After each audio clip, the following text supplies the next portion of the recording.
I've been looking at a lot of accounts of near death experiences.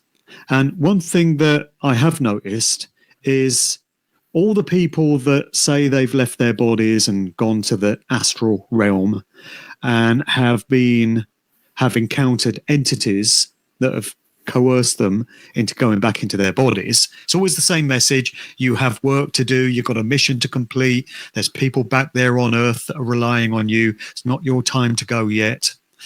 And a lot of these people have said, oh, they felt so fantastic in that spiritual realm, and they felt ecstatic and blissful. And the last thing they wanted was to be stuffed back into their bodies and get back into this dense reality and have to undergo these experiences again.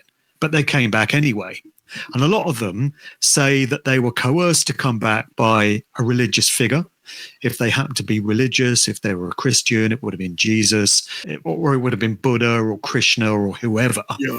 Or if they weren't particularly religious, it would have been a family member who had departed, their mother or their brother or an uncle or something, who would have appeared to them and said, oh, you've got to go back, the family needs you, or whatever it was.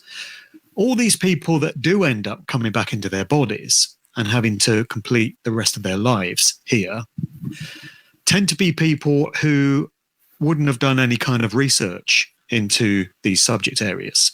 They're probably entirely unfamiliar with the idea of any kind of soul trap. They're probably entirely unfamiliar with the idea of this place having been created by some sort of malevolent entity and it being here to extract loose energy and fear and suffering and all the rest of it.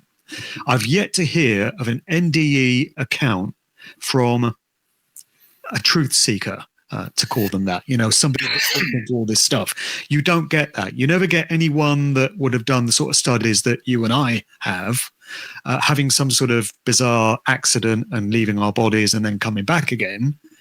It's only the ones that have bought the lie of this construct. So they're probably people that were into all the trappings of organized society. They're probably quite materialistic and they enjoyed watching TV and watching sports or whatever.